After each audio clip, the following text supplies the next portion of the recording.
we are now at the Reformation, because now we're going to have a return of the iconoclasm we saw back in the 700s, now in the 1500s, with a new wave of image destruction.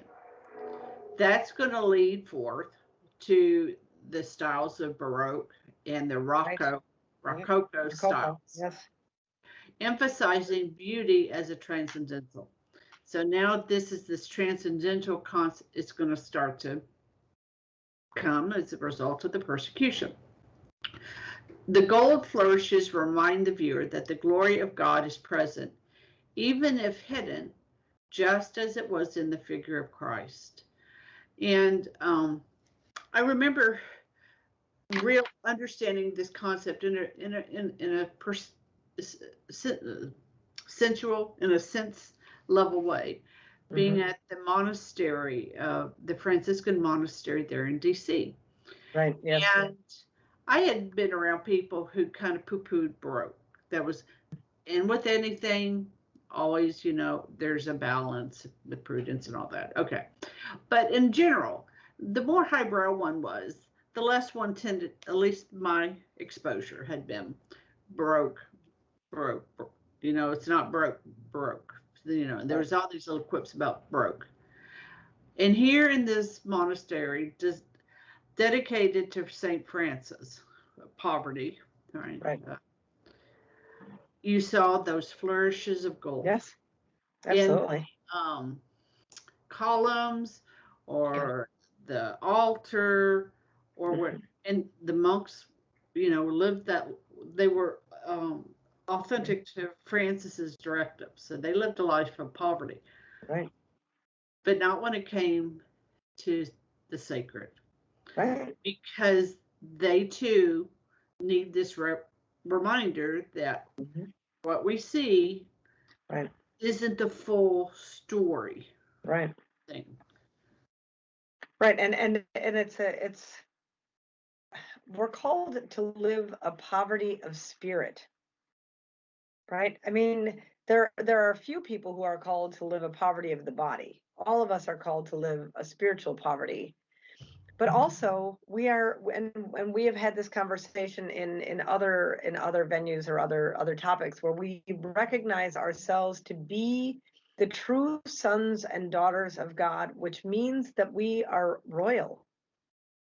And there is an element to the human dignity that the glory of God is to be present to us at all times. And it's a lie. I was talking to a friend of mine just the other day, and I said it would have been a lie for the Blessed Mother in her quote unquote humility, right? To say, oh, I kind of make God look a little bit bigger. No, I mean, she said what she said, which was, my soul magnifies the Lord.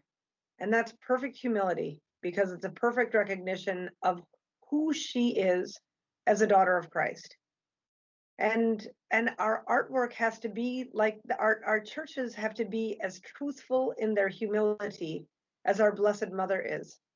And that should make, and even all of our artwork, I mean, our artwork should be as truly humble. I mean, imagine if Mozart had not created, the magic flute, because like he just needs to play Twinkle Twinkle Little Star all the time, right? I mean, no, it would have been a lie about his person to not provide that level of beauty to the world. And so when we put forth a visual poverty, right, that what we think is poorness, right? It's an abstraction from true poorness, because the poor don't like ugly things any more than you and I do. It's such a disingenuousness to the truth of poverty, because there's more true mirth, more true innocent joy in the soul of a person who is poor than there is in a person who is wealthy, because they're still able to enjoy the beauty that is in the small. Someone puts an orange in your hand, You know, it's worth so much more. It's going to bring so much more true joy than if you're rich and somebody gives you a bag of oranges. You know what I mean? Like we have to be honest about what it is that is demanded of us. What is poverty? What does it look like? Poverty isn't ugly. It's not plain. That's right. That's right. So this leads to this topic of transcendentals. Those aspects of understanding that are of God. And they are the true, the good, and the beautiful. Whatever is good, whatever is true, whatever is beauty, has as its origin, its sustenance, and its completion in God. Right. So we're focusing on one of these transcendentals, beauty. Beauty versus fashion. And so the Italians have a great saying, in the matter of taste, there is no dispute. And I came across a dissertation by Christopher Scott Servier from 2012 from the Secular Institute of UC Riverside. His abstract in part states, Aquinas, so I liked it because he has a nice definition of Aquinas and beauty. Aquinas has defined beauty provisionally as that which pleases when seen. This study structured around, so his thesis is structured around the three components of the definition: the things themselves, including the formal constituents of beauty found in things, Aquinas' philosophical psychology of perception, and three, desire and pleasure. Servier continues, Aquinas holds spiritual or moral beauty to be his primary aesthetic concern. We're back to spiritual and moral truths guiding beauty, just like Plato. Right. I agree with the Servier's statement that Aquinas' thought is significantly more Platonic than Aristotelian. And I agree with that. That's true. In my opinion, this would be due to Aquinas' understanding of formal cause. So formal cause, because that's, well, we talked about forms with Plato at the beginning. Formal cause can be defined by Aquinas in three ways. And point three is what I think most closely pertains to the concept of beauty. So I'm trying to come straight down. The nature or definition of a thing, that is what it is to be S. The formal cause of a primary substance, X, in this sense, is the substance sortal that picks out what X is most fundamentally, or the definition of that substance sortal. For example, for Socrates, this would be human being, as opposed to a philosopher or a Greek or man, human being, man, maybe human being is a little more general. What it is to be a human being, and given that human beings can be defined as rational animals.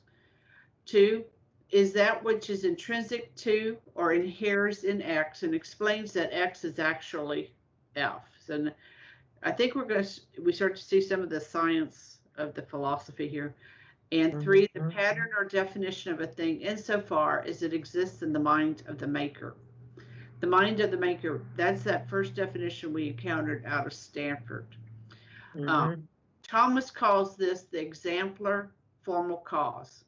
So for Thomas, following St. Augustine, some of the ideas of God are exemplar formal causes in this sense. For example, God's idea of the universe in general, God's idea of what it is to be a human being, and so forth, function as it were as plans or archetypes in the mind of the creator for created substances.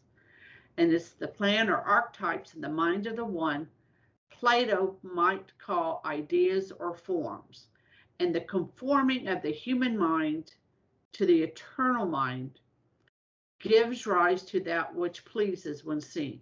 So the closer that the artist of whatever form adheres to the mind of God, the greater the pleasure, and pleasure in the true sense, not not sexual pleasure, right? I mean, right. I know we have a paucity of words, unfortunately, now that have been taken over.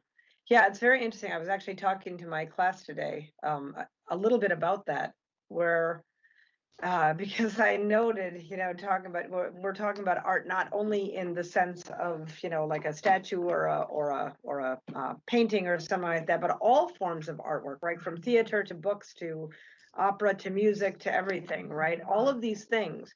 But I could not help this weekend but just kind of chuckle in frustration that once again a new movie that's coming out is based on Ghostbusters. And I thought to myself, what? Like, really? Is there nothing? No one can come up with any new idea. Like, instead, we just have to keep revisiting all of these old ideas. But then what you said right now about how art becomes more and more beautiful the more closely that it aligns with the mind of God. But we, as a society, are moving further and further and further away from the mind of God, which is going to result in us becoming less and less and less creative.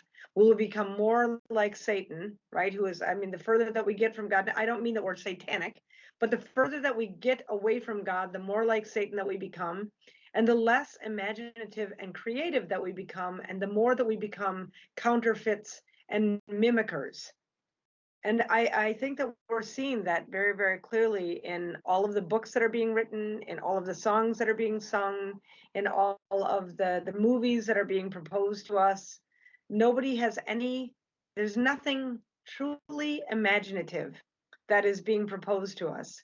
Everything is didactic and inculcating, which I think then goes back in turn to that caveat that Plato had given, that you talked about, where that it must be subservient to moral truth. Art must be subservient to that because of the grave danger that can occur in the human person when they are constantly surrounded by something with the name of art that is immoral. That's right. That's right. All right, my friends, we've got to pick up icons in the next episode.